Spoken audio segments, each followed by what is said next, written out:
Hello, everyone. This is Doug Davis with Cranby Realty, broker in charge. And today's Ask Doug question is about property management, rental issues during COVID. So during COVID, it's no longer business as usual. There are temporary changes in place and things that the landlord needs to know on dealing with the tenants, especially when you have maybe a no pay situation. So what's different? What's happening in the property management world during COVID? Well, no eviction.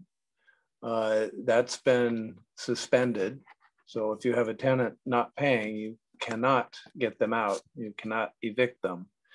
And there's no rent increases during this time, as long as they continue to have the moratorium on these changes. So, okay, so let's talk about these things. Eviction. So what happens when a tenant stops paying? You still have your mortgage, your maintenance fee, your real property taxes, insurance, mortgage, and you can't evict them. So what do? Well, you could help them find a program that helps with rental assistance, such as Catholic Charities, Hoala Assistance Program, that's a city program, Helping Hands Hawaii, Aloha United Way, and others. And I understand that they have programs that can help tenants in this regard. The tenant, if they don't pay, they still owe it. So at some time, they're supposed to pay it. But if they haven't paid in a year, it's going to be really tough to catch up. So that's going to be a problem.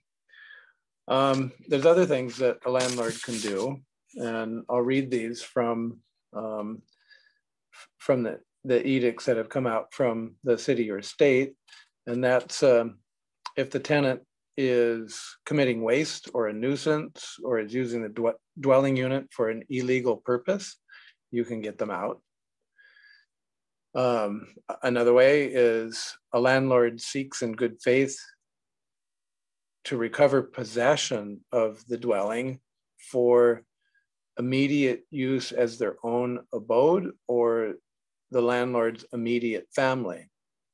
So if you need to move into your unit that's rented, you can do so. You give them 45-day notice and take possession. And actually, that's always been the case. So that's the same. Landlord seeks in good faith to recover possession of the dwelling unit for the purpose of substantially altering, remodeling, or demolishing the premises. So a lot of businesses, hotels and such, have taken this downtime during COVID to renovate, remodel the hotel, for example. While they can't occupy it. I understand hotels can't go past 50% occupancy. All these things change from the different levels that we're in, but that's been the case. So they could take those rooms and renovate during a downtime. So a landlord could do the same kind of thing. But it's in good faith that they've been putting it off, and well, maybe now's the time. So currently eviction is prevented by the feds until March 31st. And in Hawaii, the tenants are protected until April 13th, a Tuesday, unless extended again, as it has already several times. So, okay, the other one is no rent increases, currently prohibited, and that's prohibited for rental or sale of essential commodities. So, however, they have a little tweak on that, and that's if operating costs have, well, let me read it. If operating expenses incurred by landlord because of the COVID disaster that can be documented can be passed on to the tenant, or if the rent increase were already agreed to in writing with a prior agreement, you can have small increases. So that's just minor changes in your rent, but you can't do any increases otherwise. So what kind of things can you do as preventative measures for not having this happen to you as a landlord? Well, you can draft your rental agreement differently. You do not do a month-to-month tenancy, and do not have your fixed lease convert into a month-to-month after the lease ends.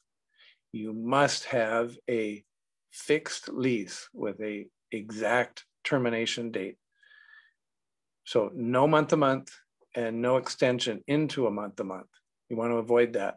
If you have a fixed lease, the tenant must leave on that date unless you agree to otherwise.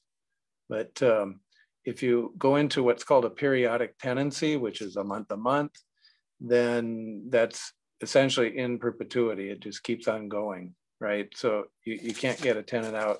That's protected by law right now for the COVID action here. And then the last thing is just vetting the tenant properly. Make sure that they have a job, the job that you think will continue. They're actually working right now. You've checked their credit. You've called their past landlord. These are all things that you can do to determine that that's the best tenant for you, and pick the best one to continue with or to rent to. So there you have it. Those are changes in the COVID rules for landlords and some of the things you can do to try to protect yourself until this is over. All right. Anyone wish to have me go over anything? Love to hear from you, as I have been. And thanks so much.